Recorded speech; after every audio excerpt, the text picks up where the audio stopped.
Assalamualaikum warahmatullahi wabarakatuh. InsyaAllah kita buka majlis kita dengan Ummul Kitab Al-Fatihah.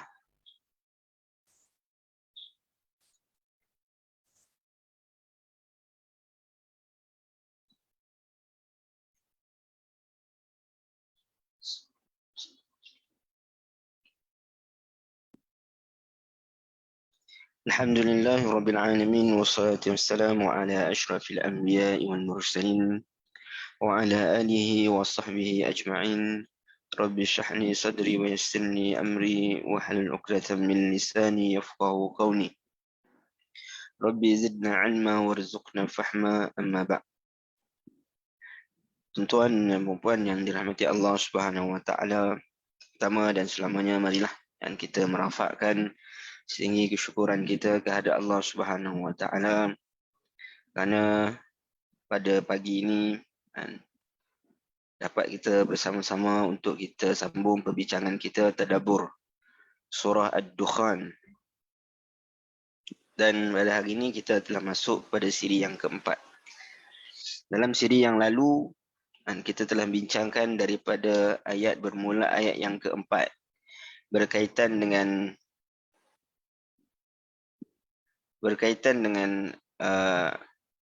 Al-Quran sebagai furqan, ataupun pada malam apa yang dimaksudkan dengan furqan di dalam Al-Quran, iaitu antaranya memberikan penjelasan dan pemisahan di antara hak dan batil. Dan pada ayat 4, fiha yufraqu kullu amrin hakim, yakni menceritakan tentang iaitu qada,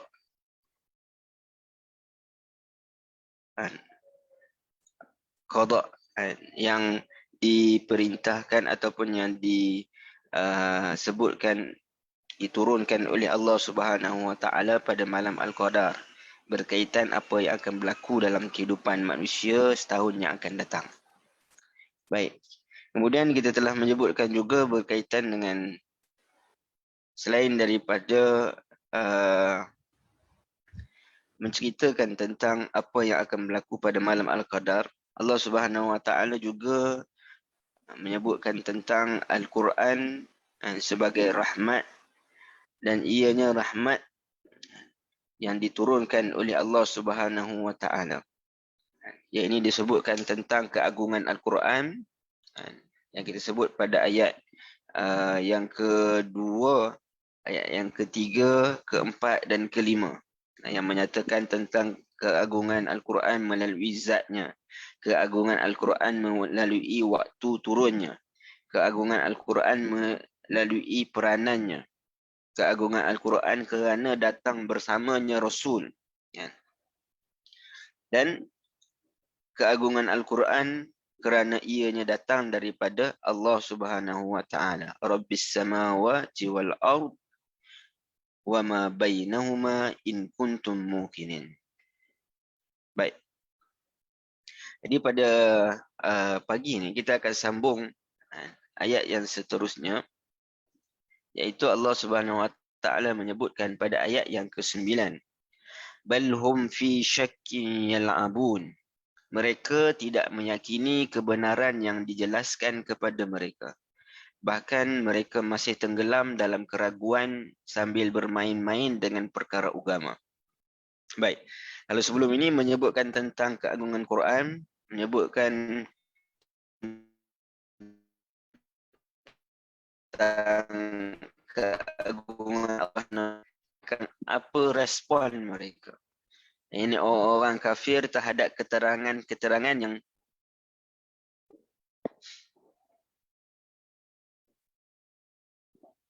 respon orang-orang kafir terhadap keterangan yang dijelaskan kepada mereka.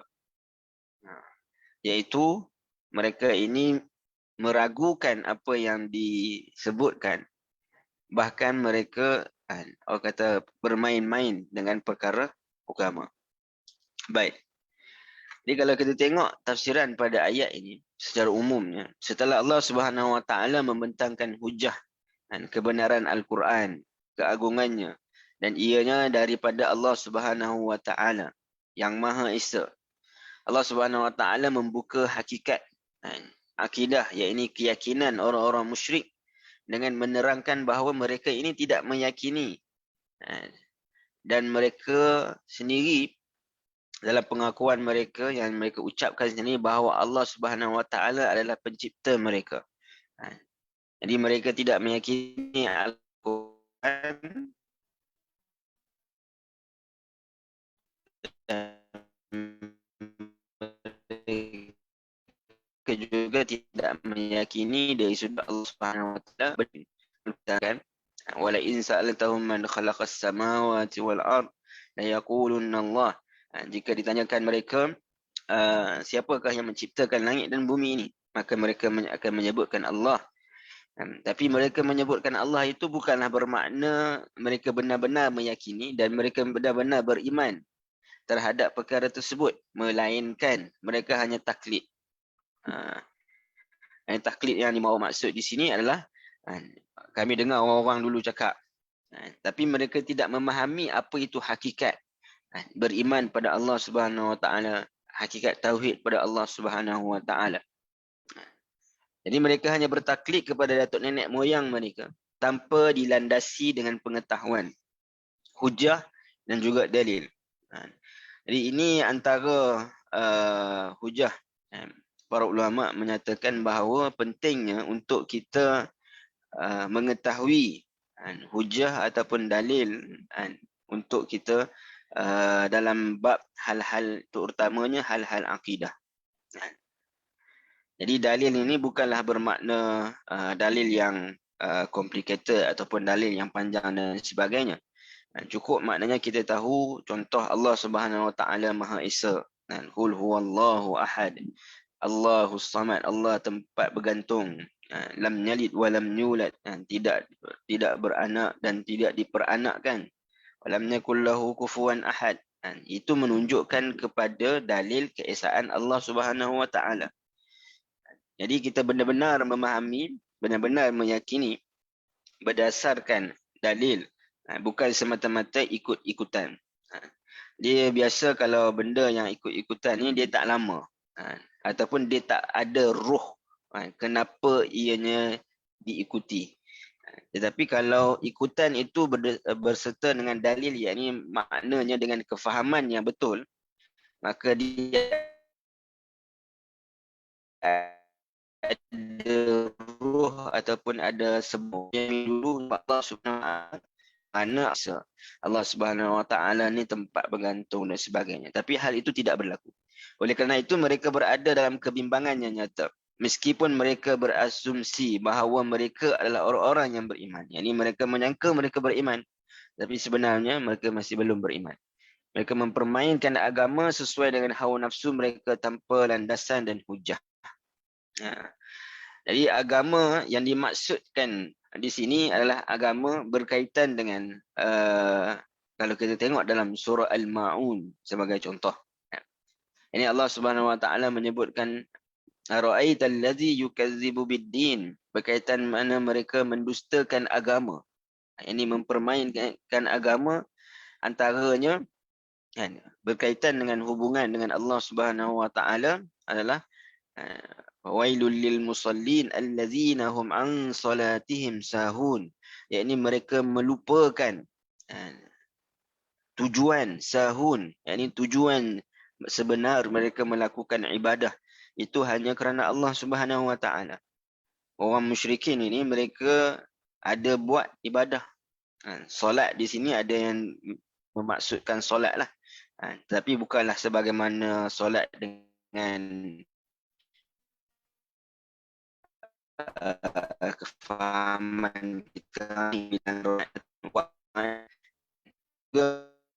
solat doa. Ini maknanya doa permintaan. Jadi mereka ini tidak bersungguh minta kepada Allah Subhanahu Wa Taala.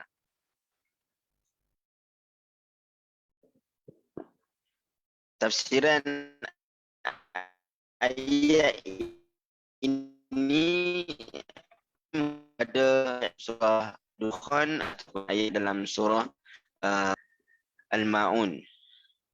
Selain saya ada sangkut-sangkut. Sekejap.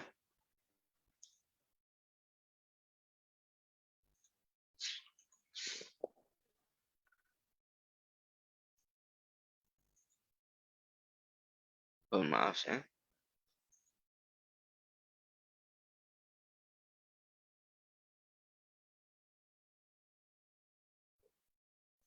Baik. Saya cuba tutup sekejap.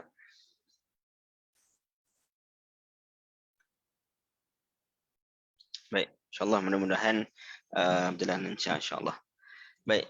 Kalau dikatakan dalam surah Ad-Dukhan, maka dalilnya itu adalah kepada orang musyrikin. Surah Ad-Dukhan. Tapi surah Al-Ma'un ini ada khilaf. Namun majoriti ulama mengatakan surah Al-Ma'un adalah berkait dengan orang musyrikin lah. Ada yang kata berkait dengan orang munafik kan? Dan menyatakan bahawa ia surah yang turunkan selepas hijrah ataupun Madaniyah. Baik. Jadi mereka mempermainkan agama itu macam mana? Solat, buat solat. Ini berdoa. Tapi hakikat doa mereka itu mereka melupakan tujuan daripada solat ataupun doa mereka. Mereka melakukan solat ataupun doa. Tetapi mereka melakukan dalam keadaan ra'un. Iaitu riak. Riak sebab apa? Sebab orang musyrikin ini mereka Mekah mereka ini adalah disebutkan sebagai Ummul Qura, tempat center. Orang yang datang pedagang daripada selatan Yaman, yang datang daripada utara Syam, yang mana berkumpul di Makkah. Bila berkumpul di Makkah, jadi Makkah ni jadi tempat tumpuan. Jadi mereka ini dalam surah Al-Hajj Allah Subhanahu Wa Taala sebut mereka ini jadi siqayatul hajj, orang yang memberikan makanan ataupun air minuman kepada para haji ini. Jadi mereka nak tunjuk bahawa mereka ini adalah dalam erti kata quote and quote orang agama. Mereka melakukan ibadah-ibadah itu dengan lupa tujuan sebenarnya dan juga melakukan kerana riak kepada manusia yang lain. Jadi itu cara mereka mempermainkan agama. Bahkan agama ini tidak hanya berkaitan dengan hubungan dengan Allah Subhanahu Wa Taala semata-mata, tapi mereka juga merosakkan hubungan sesama manusia. Yang ini tidak membantu orang miskin, tidak membantu anak yatim dan sebagainya. Baik. Kalau kita melihat pada ayat ini, Allah Subhanahu Wa Taala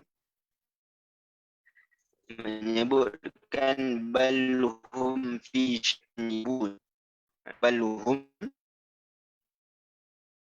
syakin yal'abun. Syak. Ini persoalan yang penting kerana kalau kita tengok dari sudut tingkatan level antara keraguan dan juga keyakinan, dia ada, kita kata ada 5 istilah lah biasanya yang digunakan dalam usul fiqh. Baik. Kalau tingkatan yang paling tinggi itu kita sebut yakin. Yang ini saya pernah sebutkan dalam kuliah sebelum ini. Yakin ini menunjukkan bahawa keyakinan. Walaupun yakin tu dia ada levelnya lah. Ada ilmu yakin, ainul yakin, hakul yakin dan sebagainya. Tapi maknanya yakin ni kita boleh kata 100% lah. Ataupun A lah. 90% ke atas yakin. Dan zan, makna zan ini adalah lebih yakin berbanding ragu. Ini boleh kata 75% ke atas yakin dan baki sikit ada kemungkinan ihtiyat, yang ini berjaga-jaga yang menyebabkan ada sikit keraguan. Ataupun ada keyakinan tu tak solid. Dan yang ketiga, yang pertengahannya syak. Syak ni maknanya 50-50. Menunjukkan bahawa ada sikit keyakinan. Jadi kenapa Allah Subhanahu Wa Taala guna perkataan syak di sini? Ini dalam ayat yang lain Allah guna antaranya la raiba fi, perkataan raib. Yang mana raib ini maknanya tidak ada langsung keraguan. Kenapa Allah Subhanahu Wa Taala tak sebut kepada orang Quraisy bahawa mereka ini raibun? Iaitu mereka ini tidak meyakini apa yang Allah Subhanahu Wa Taala ataupun Allah Subhanahu Wa Taala itu sendiri sebagai pencipta ataupun yang menurunkan Al-Quran. Kerana sebagaimana yang kita sebutkan tadi, mereka ada sedikit pengetahuan. Jadi mereka nak sebutkan tentang dalam surah Sad pun Allah Subhanahu Wa Taala disebutkan bila mana Nabi SAW mengajak kepada Tuhan yang satu, yakni mengesakan Allah Subhanahu Wa Taala, maka mereka kata kami tak pernah dengar pun benda ni. Sedangkan mereka pernah memahami ataupun pernah mendapat pengetahuan daripada orang Yahudi. Jadi mereka ini ada ilmu itu sikit, tetapi dia masih lagi belum cukup untuk beriman. Sebab itu Allah Subhanahu Wa Taala guna perkataan syak. Ada pengetahuan diketahui daripada nenek moyang mereka, tetapi dari sudut pengetahuan itu belum cukup untuk sampai kepada keimanan. Yang ini yang kita sebutkan bila kita katakan iman. Ada sebahagian ulama menyatakan iman ini tidak boleh naik dan juga tidak boleh turun. Ataupun tidak boleh turun, hanya menaik sahaja. Jadi iman ini dia ada dua peringkat. Kalau kita tengok dalam perbahasan akidah, iman ini ada dua peringkat. Iman yang pertama yang disebut sebagai iman tasdiqi. Iman yang membenarkan. Ini membenarkan keesaan Allah, yang membenarkan wujudnya malaikat, yang membenarkan Al-Quran sebagai kitab, yang membenarkan Rasul sebagai orang yang disampaikan ataupun diutuskan, yang membenarkan qada dan qadar, yang membenarkan hari kiamat. Maka iman tasdiqi ini adalah iman yang tidak boleh ada keraguan dan tidak boleh menurun. Tiba-tiba esok kata, betulkah Quran ni turun daripada Allah Subhanahu Wa Taala, ataupun betulkah Nabi ni diutuskan Quran? Tak boleh. Dia tak boleh ada keraguan pada iman tasdiqi. Iman yang mana maknanya iman membenarkan. So dalam konteks orang musyrikin pada ayat yang ke-9 ini adalah pada iman tasdiqi. Maka syak itu saja tidak mencukupi. Maka dia perlu kepada yakni kepada sampai tahap yakin lah, yakni keimanan yang solid kepada Allah Subhanahu Wa Taala. Jadi kenapa menggunakan syak? Kerana mereka ada sedikit ilmu, pengetahuan daripada orang terdahulu, tetapi pengetahuan itu tidak mencukupi untuk menyatakan bahawa mereka ini beriman. Baik, kan tadi dalam ayat tafsiran kita sebut bahawa mereka menyangka mereka beriman, sedangkan mereka masih lagi belum beriman. Baik. Adapun yang kedua, peringkat yang kedua, selepas daripada iman tasdiq, kedua dipanggil iman siddiqun, iman orang-orang yang benar. Pertama tadi makna iman yang membenarkan, dan iman yang kedua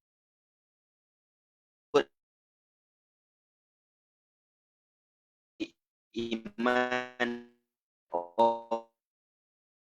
orang yang benar. Yang inilah iman itu boleh naik kepada Ta'ala, ataupun orang yang mungkin mencampurkan antara ketaatan dan kemaksiatan. Yang ini yang boleh naik dan turun. Masih lagi unstable.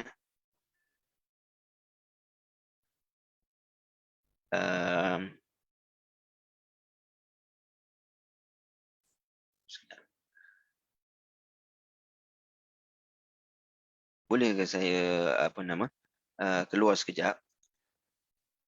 Saya keluar sekejap dan saya akan masuk balik, insya-Allah. Sekejap ya. Baik, Ustaz. Reset.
Baik, Assalamualaikum warahmatullahi wabarakatuh.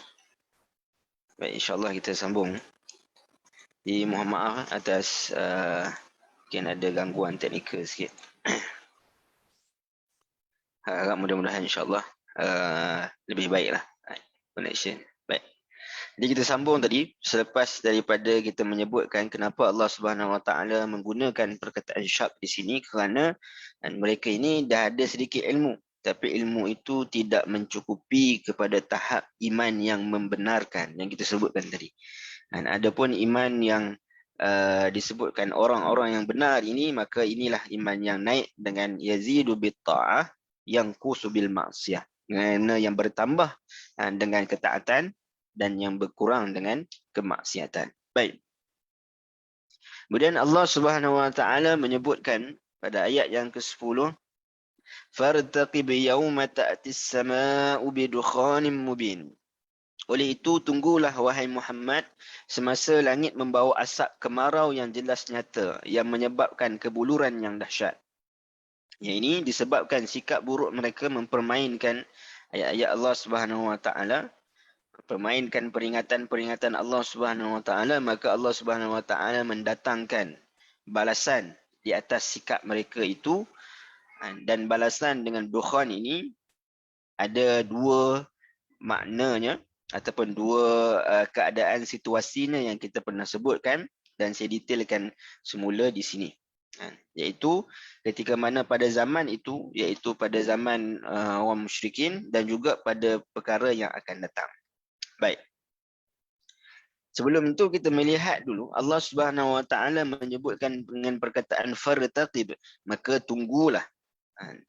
Yang mana dalam Al-Quran Allah Subhanahu Wa Taala sebut tentang perkataan tunggulah ini, bahkan dalam bahasa Arab pun kita sebut intazir, yang ini tunggu. Apa beza di antara bila Allah Subhanahu Wa Taala menggunakan perkataan irtaqaba dengan intazara? Fartaqib irtaqaba ini menunjukkan kepada menunggu dan berhati-hati dengan pemerhatian yang ketat.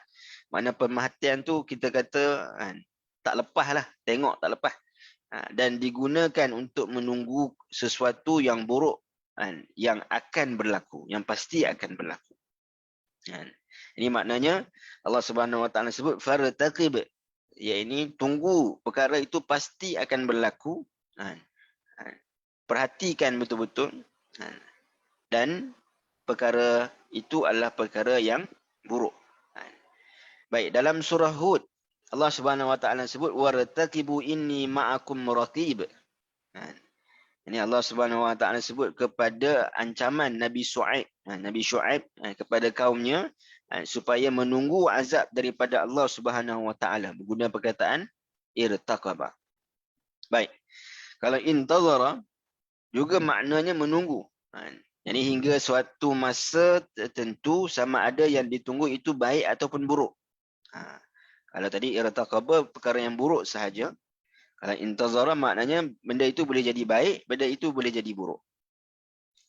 Dan diyakini ataupun diragui. Maknanya diragui ini orang yang tunggu itu akan balasan dia meragukan benda itu akan datang.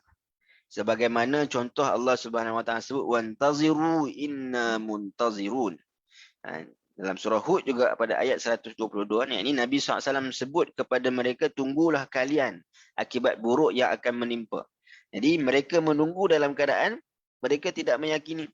Sebab itu dalam banyak ayat mereka menyatakan wa yaquluna mata hadzal wa'du in kuntum shadiqin. Yang ini mereka mengatakan bila ni azab nak turun pada kami ni. Ini mereka mencabar. Dalam surah Al-Anfal pun ada menyebutkan fa'amtir alaina hijaratan. Mana tak ada pun batu yang menimpa kepada kami. Jadi dalam keadaan mereka tidak meyakini hal tersebut.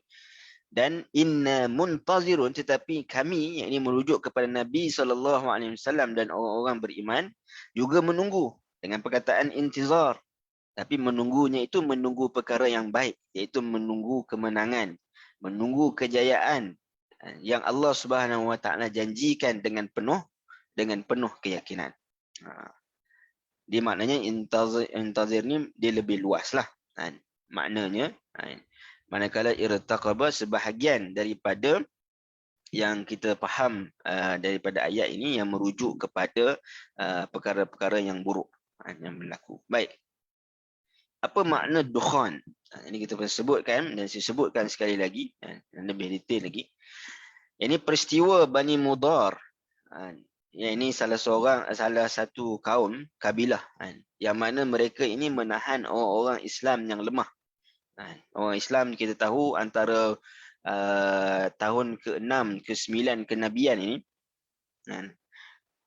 fasa yang mana sangat berat kepada orang-orang yang masuk Islam, terutamanya dalam kalangan golongan mustad'afin. Jadi mereka-mereka yang lemah. Makna yang lemah ni maknanya dari sudut golongan hamba, golongan yang tidak ada pengaruh ataupun kabilah yang nak backup dan sebagainya. Dan mereka inilah antara orang-orang yang awal memeluk Islam. Jadi mereka memeluk Islam tu bukan kerana mereka nak cari perlindungan, tak. Bahkan sebaliknya, mereka memeluk Islam menyebabkan mereka ini diseksa dan sebagainya. Tapi mereka memeluk Islam kerana Islam ini meletakkan inna akramakum indallahi atqakum. Meletakkan ketakwaan ataupun nilai bagi manusia itu bukanlah kasta kehidupan, tetapi ketakwaan kepada Allah Subhanahu wa taala. Baik. Jadi disebabkan banyak kaum-kaum Quraisy, kabilah-kabilah yang mana mereka menyeksa orang Islam yang lemah, kerana masing-masing atas saran dan Quraisy ini berperanan untuk menyeksa mereka-mereka ataupun orang yang dalam kalangan mereka yang mana masuk Islam. Maka pada waktu ini Nabi SAW mendoakan dengan doa Allahumma ja'al sinina ka sini Yusuf. Ini yang bermaksud semoga Allah Subhanahu wa taala menimpa mereka yang zalim itu kemarau dengan sedikitnya hujan seperti ujian pada zaman Nabi Yusuf alaihissalam. Jadi maknanya Nabi Yusuf kita tahu cerita tentang mimpi raja yang mana membawa kepada pentafsiran mimpi tersebut. 7 tahun yang berada dalam keadaan kaya dan banyak makanan, sumber dan sebagainya, dan 7 tahun yang berada dalam keadaan kemarau. Jadi makna di sini adalah bahagian kemarau tu tadi. Maknanya menyebabkan mereka ni tak ada makanan. Bahkan lebih teruk pada zaman Nabi Yusuf adalah kerana mereka ini tidak bersedia untuk menghadapi situasi tersebut. Baik. Daripada disebabkan berlakunya kemarau, disebut sebagai amul maja'ah, pada tahun kelaparan, orang musyrikin, orang Makkah pada ketika itu lapar. Maka disebabkan itu, maka mereka mengalami kelaparan yang amat sangat disebabkan kemarau. Bahkan disebutkan dalam riwayat mereka makan kulit-kulit tulang, bahkan ada disebutkan makan anjing dan sebagainya. Dan kesengsaraan mereka yakni disebabkan lapar yang menyebabkan buntu itu menggelapkan mata mereka. Jadi ibarat adanya asap yang menyelubungi kehidupan mereka. Jadi kita pun bila mana ditimpa ujian ataupun masalah, kadang kita tak dapat fikir jalan keluarnya, menyebabkan kita rasa buntu. Ini ibarat mata kita ni gelap. Walaupun duduk di tempat cerah, di bawah lampu, di bawah matahari, tapi gelap mata kita. Sebab apa? Sebab tak jumpa jalan keluar. Jadi itulah yang dialami oleh orang musyrikin sebab kelaparan. Tak tahu dah nak buat apa ni. Dan selain daripada itu juga, bila mana kemarau, maka hujan juga kurang. Bila hujan kurang, ini di tempat padang pasir, disebabkan kepanasan, berlakunya juga ribut pasir yang mana menyukarkan pandangan. Ribut pasir yang menyebabkan rasa gelap, tak nampak jalan, tak nampak awan. Yang mana awan yang menurunkan hujan. Dan kebiasaan orang Arab juga menyebutkan sesuatu kesukaran itu ibarat asap yang mengelabui mata. Ini bukan orang Arab sajalah. Kita pun maknanya bila kita ada kesukaran, ini ibarat gelap mata. Baik. Ada juga yang mengatakan bahawa dalam riwayat makna dukhan di sini adalah berdebu. Berdebu peperangan ketika mana perang Badar. Sebab apa perang Badar? Kerana Allah Subhanahu Wa Taala menyeksa ataupun mengazab orang musyrikin ini, antaranya adalah melalui peperangan-peperangan. Dalam surah Al-Anfal Allah Subhanahu Wa Taala sebut bahawa orang musyrikin ini, mereka ini diazab melalui pedang-pedang para sahabat. Kan? Baik. Di kesimpulan pada pandangan yang pertama ini, makna dukhan di sini bukanlah secara zahirnya, bukanlah asap yang boleh dilihat dengan mata kasar, tetapi ia adalah majazi. Dia hanyalah benda yang terselindung, benda yang bukan secara hakikinya. Baik. Adapun yang kedua, makna dukhan, disebutkan bahawa asap dukhan yang dimaksudkan adalah asap yang benar, asap yang betul-betul asap, yang keluar sebagai salah satu tanda kiamat. Seperti mana dalam riwayat Muslim yang menyebutkan tentang 10 tanda-tanda besar kiamat yang dimulai dengan dukhan dan ianya nyata. Dan pandangan ini dalam kedua pandangan ini para ulama berselisih. Ada pandangan yang mengatakan yang pertama sahaja, macam At-Tabari dan sebagainya. Ada yang kata yang kedua sahaja, macam Ibn Katsir dan sebagainya. Ada yang kata boleh dimaknakan kepada dua-dua keadaan. Ini sekali berlaku pada zaman mereka pada ketika itu, dan sekali lagi akan berlaku pada akhir zaman, iaitu dukhan. Baik. Jadi pada pandangan saya, yakni ulama yang menyebutkan makna dukhan kepada dua pandangan ini lebih tepatlah, lebih sesuai. Bukan kita kata tak sesuai, yang ini makna, sebabnya Quran ini dia bahasanya ataupun ayat-ayatnya itu ringkas, tetapi mempunyai makna yang padat, boleh difaham dengan pelbagai bentuk wajah, yang ini kita kefahaman. Jadi sebab dalam ayat ini sendiri Allah Subhanahu Wa Taala sebut fartaqib yauma ta'tis sama. Yang pertama disebutkan tentang yauma ta'tis sama, yakni memang betul-betul langit itu diselubungi.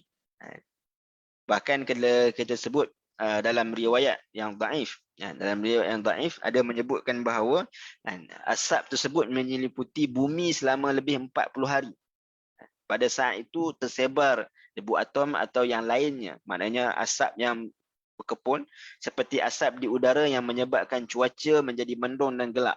Inilah yang ditegaskan oleh para ilmuwan sebagai akhir alam semesta kerana energi matahari mulai melemah. Ini yang saya ambil daripada tafsir Al-Munir lah. Dan berkaitan dengan 40 hari itu, setakat yang saya jumpa dia berasal daripada hadis yang dhaif. Cuma nak sebutkan bahawa memang asap itu disebutkan benar-benar menyeliputi. Kerana dalam ayat seterusnya Allah Subhanahu Wa Taala sebut yaghshan nas, yang dia menutupi manusia.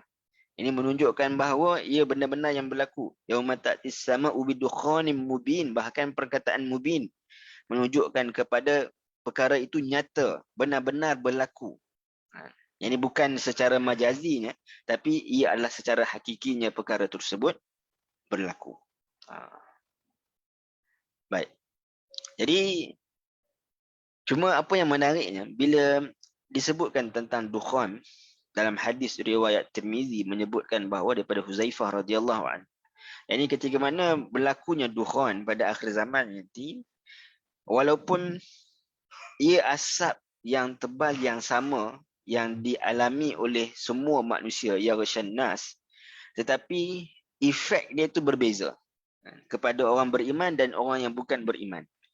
Yang ni yang mana antara salah satu hujah bila ada orang mengaitkan dukhan ni antaranya dengan COVID-nya dan sebagainya, yang mengaitkan dengan berbagai lah, antara yang masyhur antaranya adalah COVID. Yang kata COVID ni sebenarnya dukhan pada akhir zaman. Sedangkan kita lihat dalam hadis menyebutkan kalau dukhan itu datang, bezanya adalah orang yang beriman dia kena macam sesema aja. Macam kita sesema batuk biasa. Tapi orang kafir ini, ya, dukhan itu, asap itu akan masuk ke dalam rongga telinga orang kafir dan akan menyebabkan mereka ini lebih teruk kesannya. Jadi sepatutnya kita tak mudah-mudah nak kaitkan peristiwa akhir zaman ni dengan hadis. Dia ada dawabitnya lah. Dia ada dia punya perincian ya yang perlu dipatuhi. Baik. Kemudian Allah SWT sambung, yaghshan nas hadza azabun alim. Ini asap tadi yang mana menimpa seluruh keadaan manusia. Ya, ini termasuk yang kafir dan juga yang beriman. Cuma perbezaan tadi kita sebut dari sudut kesannya kepada orang kafir dan kesannya kepada orang beriman. Yang akan menimpa seluruh manusia. Dan inilah hadza azabun alim. Inilah adalah azab yang sungguh menyakitkan. Baik. Jadi saya tekankan di sini bahawa asap itu adalah asap yang nyata.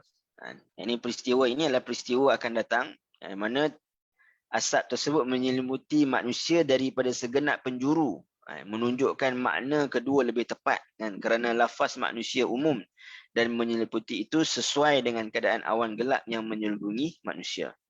Dan bila Allah Subhanahu Wa Taala sebut haza azabun alim, maka dia mempunyai dua pentafsiran. Iaitu sama ada orang kafir sendiri yang bercakap ataupun berkata-kata, inilah azab yang sangat menyakitkan yang menimpa kepada kita. Ataupun boleh jadi hadza azabun alim ini adalah ungkapan Allah Subhanahu Wa Taala sebagai bentuk kecaman dan juga celaan kepada orang kafir. Baik. Jadi bila kita sebutkan dukhan, dan kita sebutkan tentang tanda-tanda akhir zaman, kadang-kadang ada orang dia cuba menakut-nakutkan orang lain dengan tanda-tanda akhir zaman. Oh, ini dah dekat, kita kena jadi macam ni, kita kena macam-macam lah. Ada pula orang yang diterima dari sudut ketakutan tu yang menyebabkan dia rasa takut je sepanjang masa. Takut dah berlaku ke, tanda kiamat ni dah berlaku ke yang ni.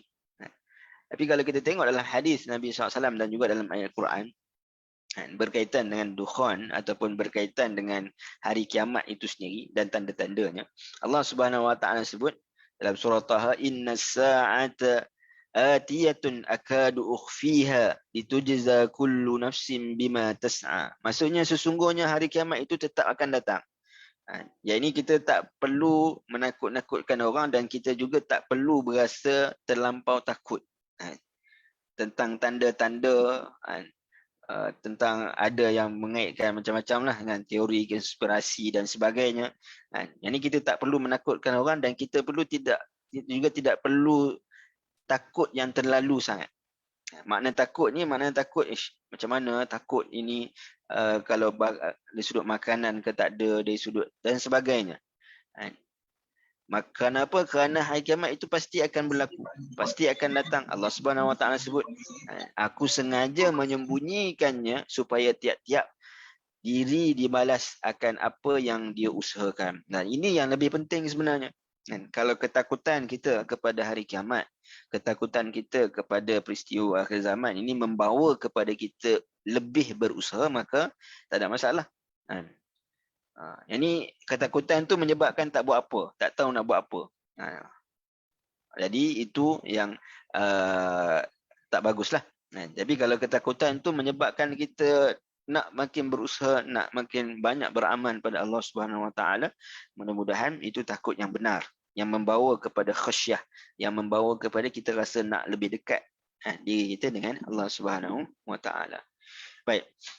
Dan dalam hadis Nabi SAW sendiri menyebutkan, badiru bil a'mali sittan, tulu'i syamsi min maghribiha aw dukhan aw dajjal aw dabbah aw khasat ahadikum aw amr al-'ammah.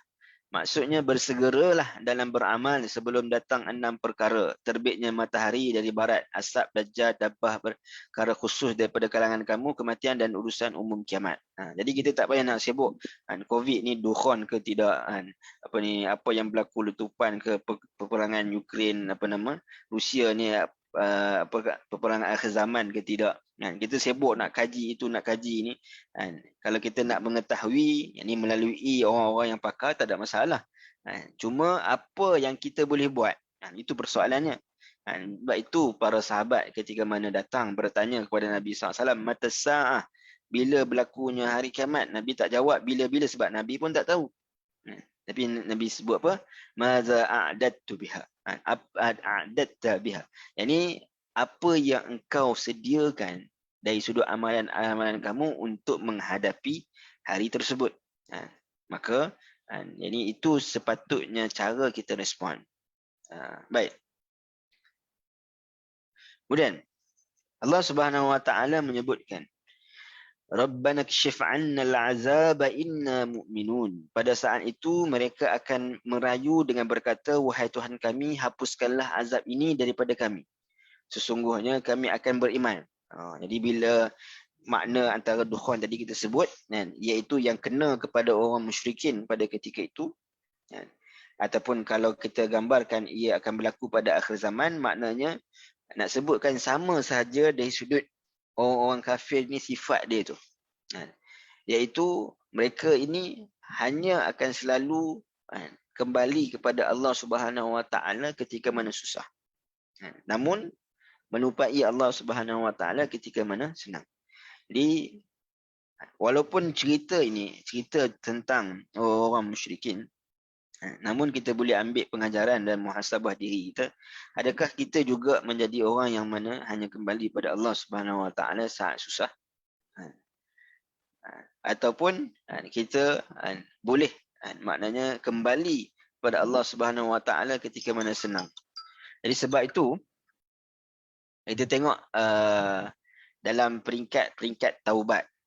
Peringkat taubat. Bila kita kata taubat ni adalah kembali kepada Allah Subhanahu Wa Taala, kan? Yang mana taubah kita sebut taubat, kan?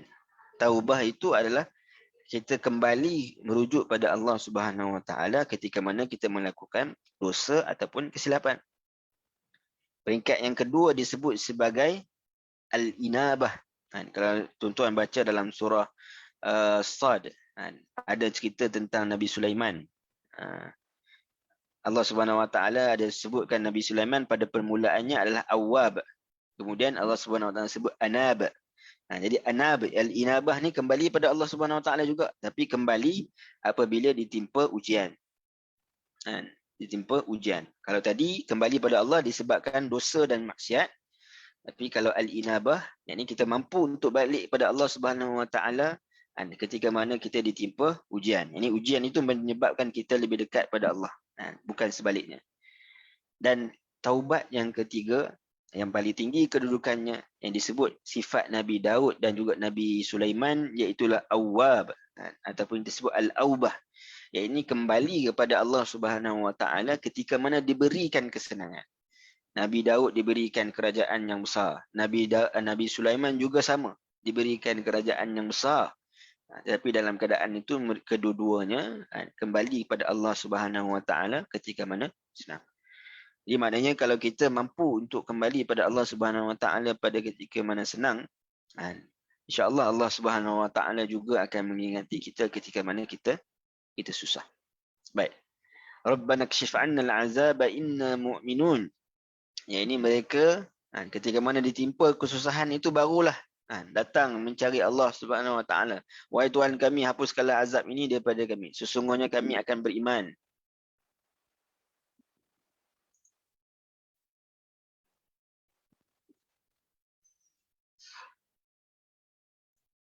Baik.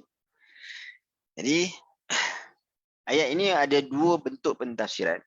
Yang pertama, orang kafir berkata, ya Tuhan kami, hilangkanlah azab-Mu ini daripada kami. Sungguh kami adalah orang-orang yang mempercayai Allah dan Rasulnya. Yang ini biasa yang berlaku. Bila dah nampak azab, azab itu mendatang, maka pada waktu itu kata, kami ini percaya. Sekarang ni kami percaya. Ataupun tafsiran yang kedua, maknanya mereka seolah berjanji untuk mempercayai ataupun berjanji untuk beriman.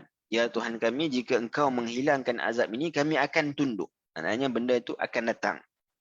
Sama ada mereka dah mempercayainya, tapi kepercayaan mereka itu tidak berpanjangan, ataupun mereka kata mereka akan mempercayainya. Ini pada masa yang akan datang. Ini selepas Allah hilangkan azab itu. Jadi maksudnya pada azab pada masa lalu adalah kondisi kelaparan. Ini buntu seolah orang melihat sesuatu seperti asap. Ada yang meriwayatkan bahawa orang-orang musyrik menemui Rasulullah SAW dan berkata, maknanya orang musyrikin datang bertemu dengan Rasulullah. Yang ini mereka kata, kamu adalah orang yang mana selalu buat baik kepada orang lain. Dan jadi ketika mana ditimpa azab, pandai pula mereka memuji-muji Rasulullah.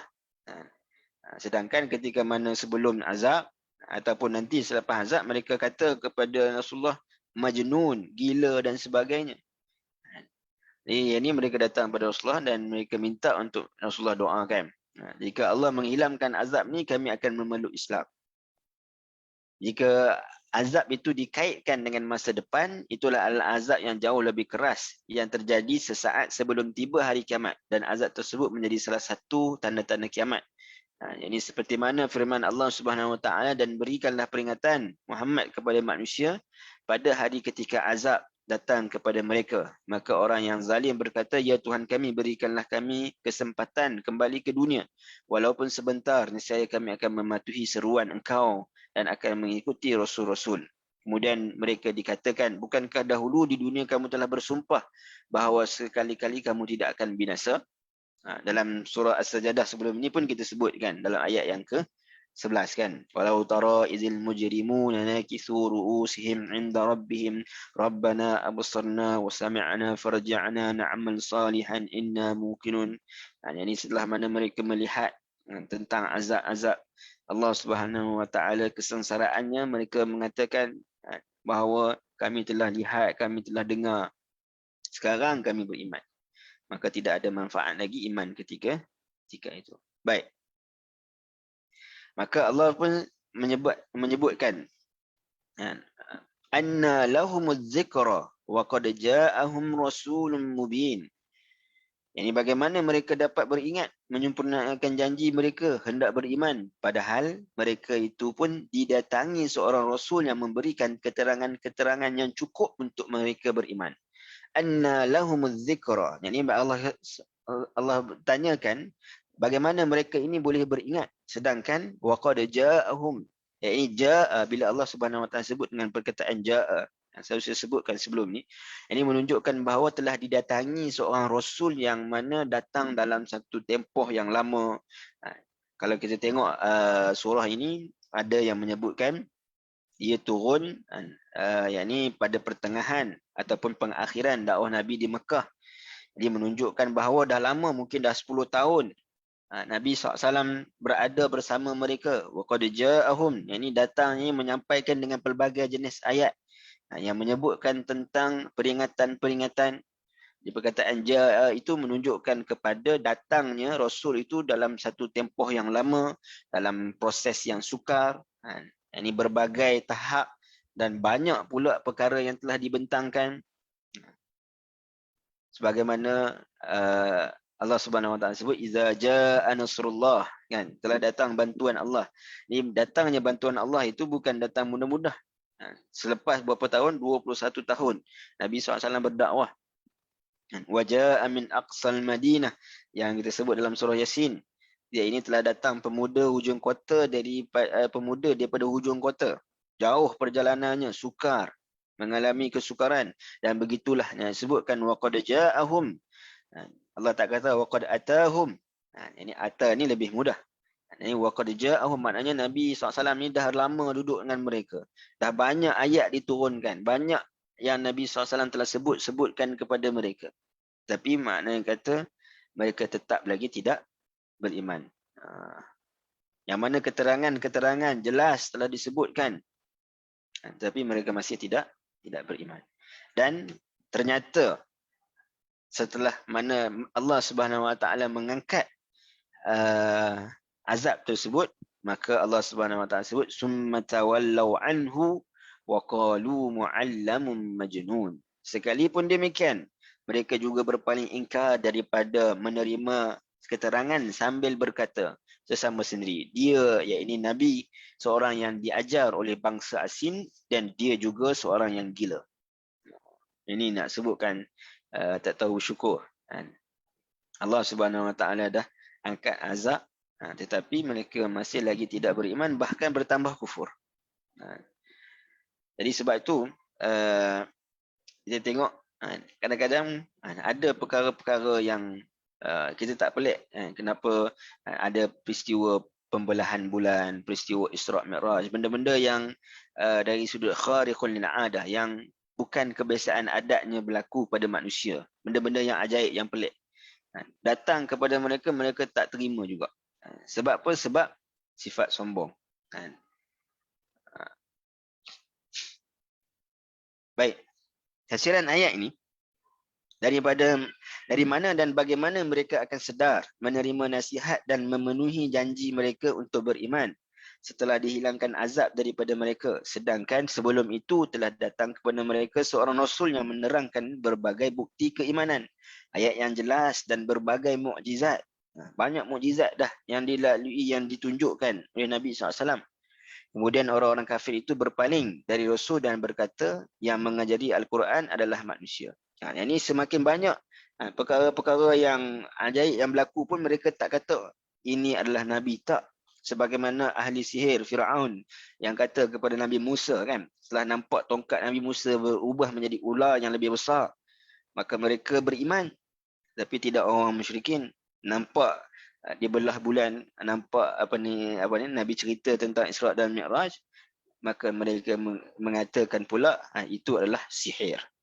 Yang ni mereka memang tak mau beriman, tetapi kata-kata mereka itu hanyalah kita kata pendustaan semata-mata. Baik. Mereka juga berkata Rasul itu adalah orang yang gila, tidak berakal. Ini menunjukkan ayat-ayat di atas turun terkait dengan orang kafir Quraisy. Maksudnya bagaimana mereka akan sedar dan mau menerima nasihat, sedang sebelum itu mereka berpaling daripada Rasulullah. Telah banyak mukjizat diberikan, mereka berpaling Al-Quran dan dari petunjuknya. Mereka juga mengada-adakan kebohongan bahawa Nabi SAW itu pernah belajar dengan seorang budak Romawi. Dan dia adalah seorang yang gila. Baik, kalau kita tengok tomahan-tomahan kepada Nabi SAW, dalam ayat ini ada dua bentuk tomahan. Iaitu, mereka kata Nabi SAW mempunyai guru. Ada yang dikatakan nama guru tersebut adalah Haddad Al-Rumi. Ini orang Rom lah. Jadi orang Rom ni, dia beragama Nasrani.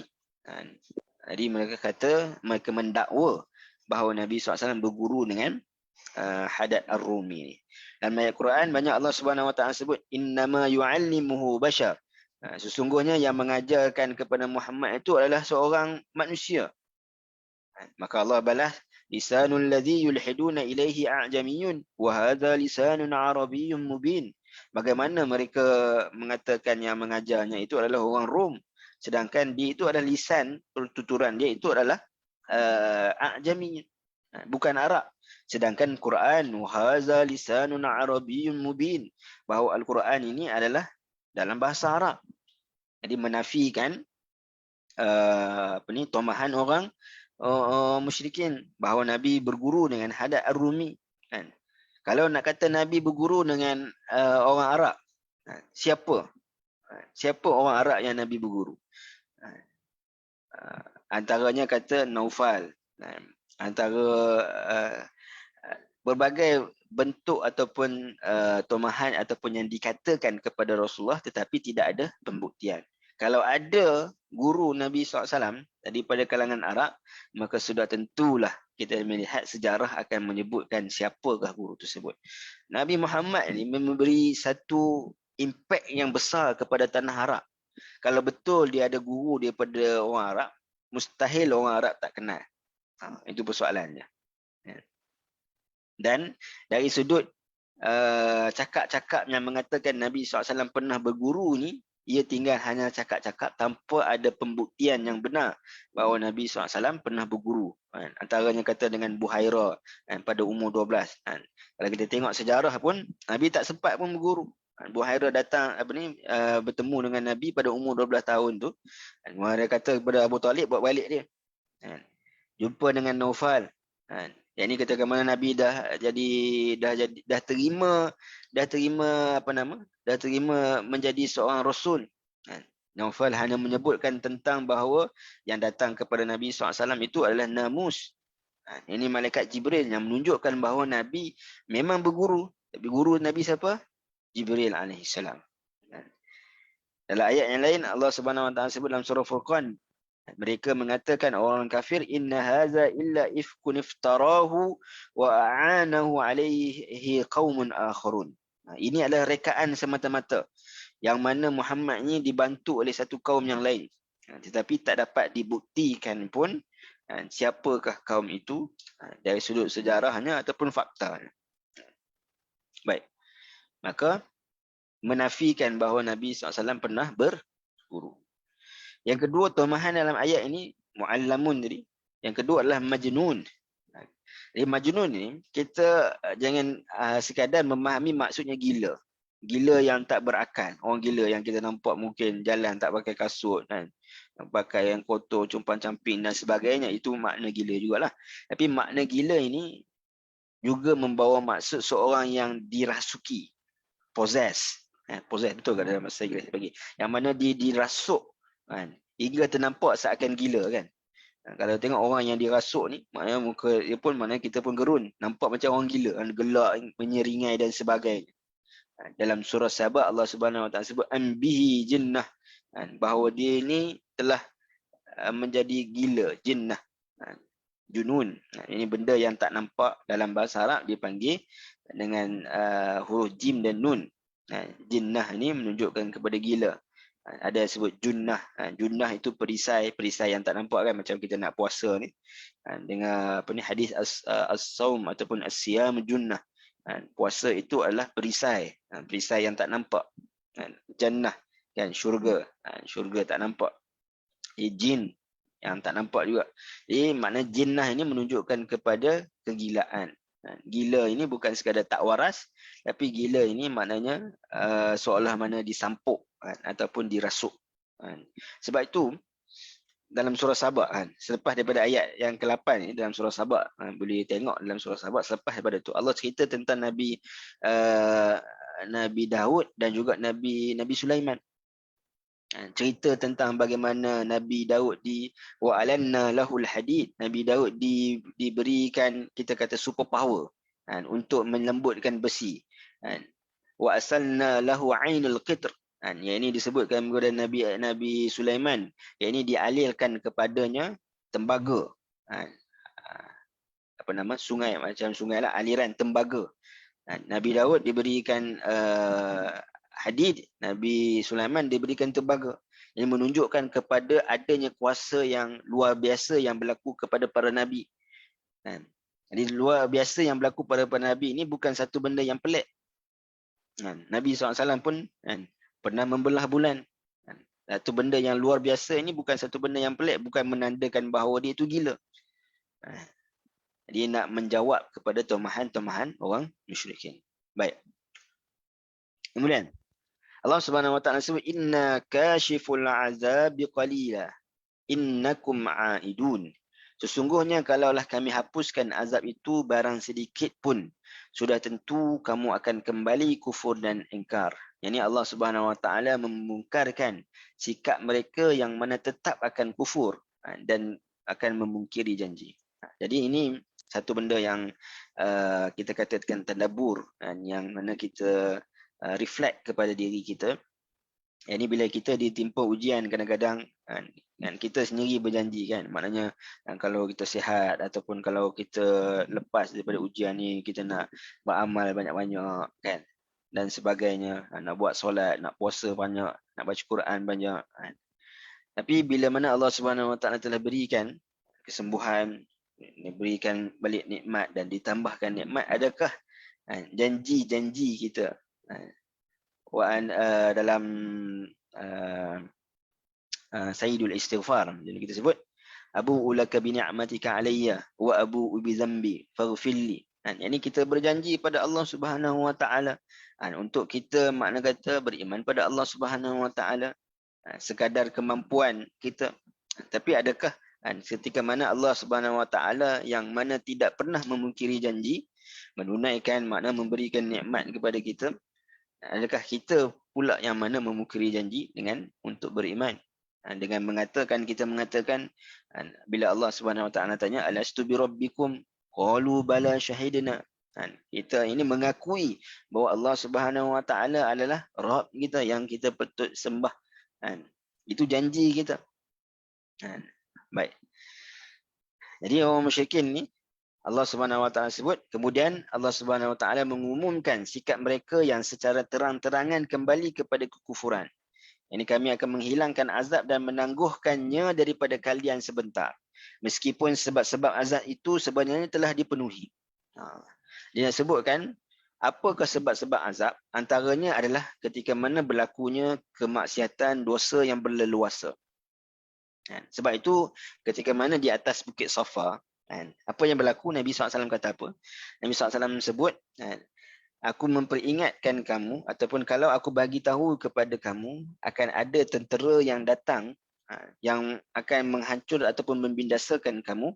Akuntum musaddiquni, adakah kamu akan percaya terhadap apa yang aku sebutkan? Maka kata orang Arab ketika itu, orang Quraisy ketika itu, mereka kata apa?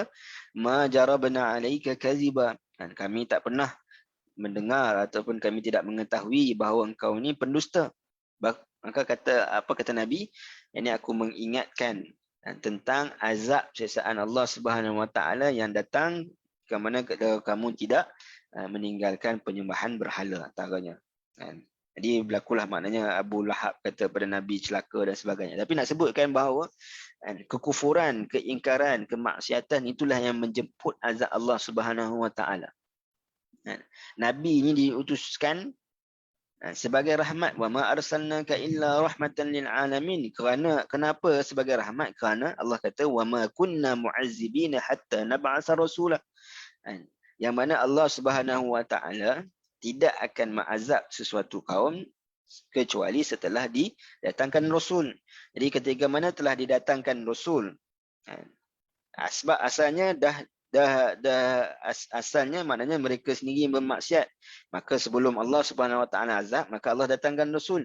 Bila dah datangkan rasul, dah datangkan peringatan, dah datangkan makna kata ujian yang mereka sendiri nampak dan mereka sendiri alami, tapi mereka masih mengingkari dan mengkufuri perkara tersebut, maka komplit dari sudut asbab-asbab untuk Allah Subhanahu Wa Taala mengazab mereka.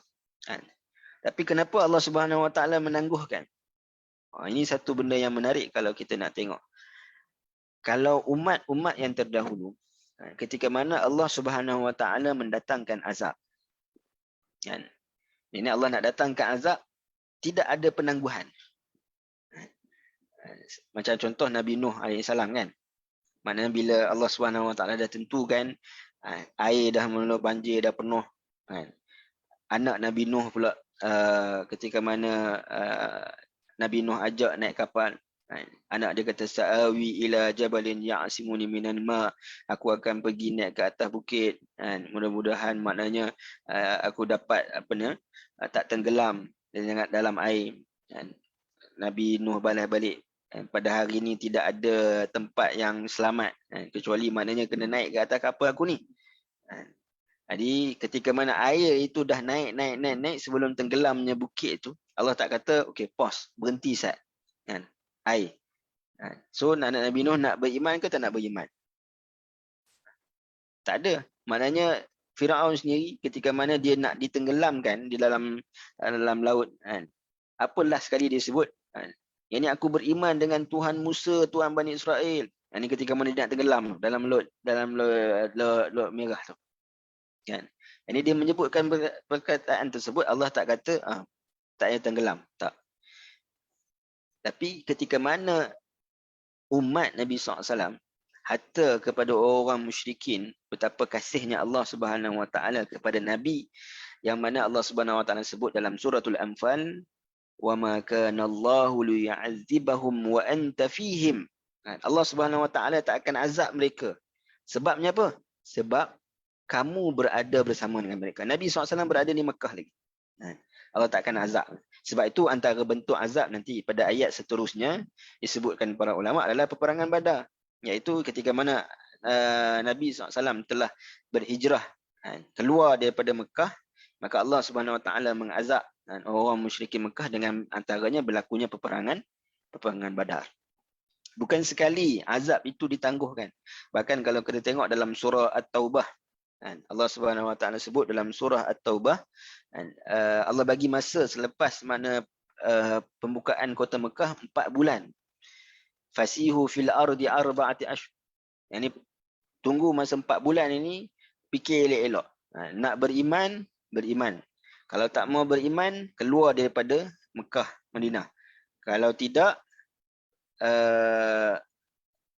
nak duduk juga di Mekah ataupun Madinah, kena bayar jizyah. Kena bayar cukai. Jadi nak sebutkan Allah bagi pilihan. Antara sebabnya adalah kerana Nabi SAW. Ini betapa makna kata Allah Subhanahu Wa Taala sangat mengasihi Nabi SAW. Dan kita ini sangat beruntung ini menjadi umat Nabi SAW. Asbab-asbab kepada azab itu telah ada. Sebab itu antara disebutkan oleh para ulama, kenapa kita sebagai umat Nabi SAW ini tidak diazab sebagaimana umat-umat terdahulu. Umat terdahulu bila mereka ingkar, Allah azab terus habis semua. Kerana apa? Kerana Nabi SAW. Kerana Nabi SAW. Wa maka tambahan daripada ayat tadi kita sebut, Nabi SAW itu adalah Nabi kita, wa anta fihim, kita ini sebagai umat yang dinisbahkan kepada Nabi, dan wa ma kana Allahu mu'azzibahum wa hum yastaghfirun, dan bila mana ada orang yang beristighfar, yakni mengikut iqtidak kepada Nabi SAW, maka Allah Subhanahu Wa Taala menangguhkan azab. Allah sebut dalam surah Al-Anfal. Baik. Ini seperti hukuman yang telah diputuskan, namun eksekusinya, maknanya hukuman dah ditetapkan, tapi dari sudut pelaksanaannya itu dihentikan, direhatkan sebentar, dan ianya tak pernah berlaku kepada umat-umat yang sebelum ni, hanya kepada umat Nabi SAW. Sebab itu di akhir surah At-Taubah, walaupun surah At-Taubah ni tidak dimula dengan bismillah, tidak ada kita katakan kasih sayang. Kerana apa? Bila Allah Subhanahu Wa Taala nak azab, maka pada waktu tu kasih sayang ni diibarat pause, sekejap, berhenti sekejap. Yang ni sebab azab dengan kasih sayang tu dia tak boleh selari. Tak boleh azab dan kasih sayang sekali. Maknanya bila dah ada azab, maka rahmat itu pause. Tapi dalam kebanyakan keadaan, rahmat Allah Subhanahu Wa Taala antaranya menghantar Nabi, utusan dan sebagainya. Tapi dah tak nak dengar juga, maka pada waktu itu rahmat pause dan azab Allah Subhanahu Wa Taala datang, dan tak pernah berhenti kepada kaum-kaum yang terdahulu. Tapi kepada Nabi SAW dan umat baginda, maknanya walaupun kita melakukan maksiat dan sebagainya, Allah tak azab kepada kita direct. Tapi bahaya juga kalau makna kata azab itu ditangguhkan di hari akhirat, maka ianya lebih besar. Sebab itu pada ayat selepas ini Allah Subhanahu Wa Taala menyebutkan yauma nabtishul batshatal kubra inna muntaqimun. Ingatlah kamu, kalau kamu ulangi keingkaran kamu, kamu akan dibinasakan semasa kami timpakan kamu dengan paluan yang besar daripada pihak lawan kamu. Sesungguhnya kami tetap akan menyiksa dengan azab yang seberat-beratnya. Ini mereka tetap akan dibinasakan. Ini Allah Subhanahu Wa Taala sebut azab tersebut ditangguhkan sampai hari kiamat. Ada yang kata azab itu ditangguhkan, maknanya orang musyrikin ini tidak ada azab, yakni pada hari kiamat, melainkan pada hari kiamat nanti, sebagaimana firman Allah Subhanahu Wa Taala pada ayat ini, yakni kalian ditangguhkan hingga tiba azab yang sangat keras, yakni lebih besar, lebih kuat, lebih keras azab di akhirat, disebut sebagai azabil akbar, lebih besar. Sebab kalau azab di dunia ni paling-paling tinggi pun maknanya membawa kepada kematian. Tapi kalau azab di hari akhirat, mati hidup semula, mati hidup semula.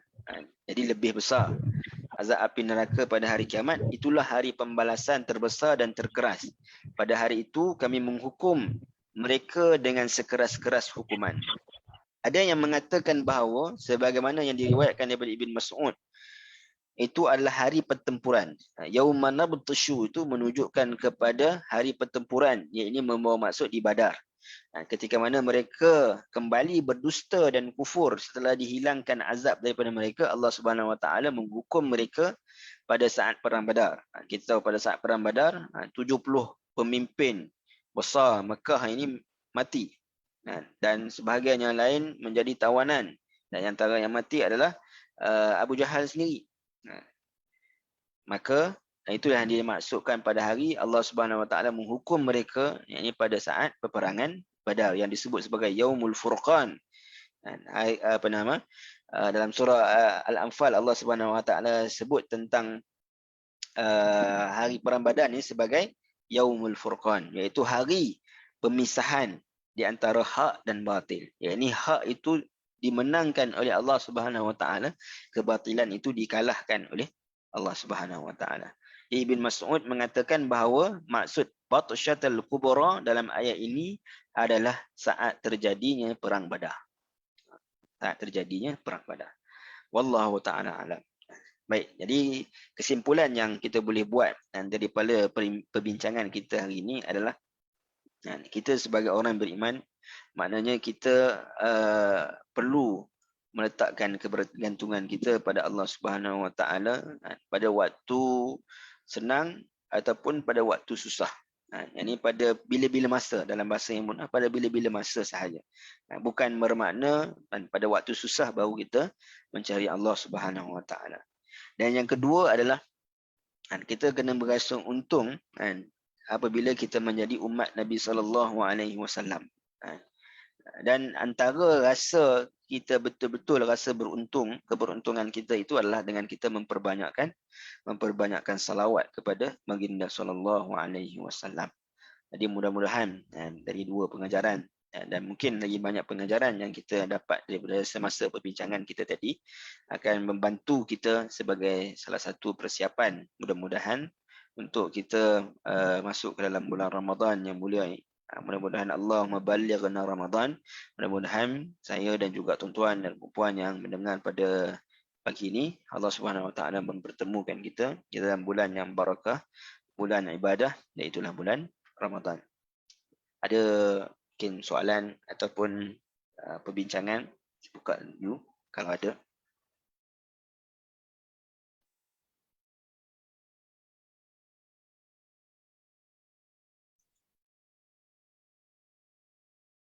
Tak ada. Baik, kalau tak ada, apa yang baik itu datang daripada Allah Subhanahu Wa Taala. Yang lemah kurang tu pada diri saya sendiri, saya mohon ampun pada Allah, dan terima kasih pada tuan-tuan dan puan-puan. Aku qauli hadza wa astaghfirullah li wa lakum. Assalamualaikum warahmatullahi wabarakatuh. Terima kasih Ustaz. Assalamualaikum.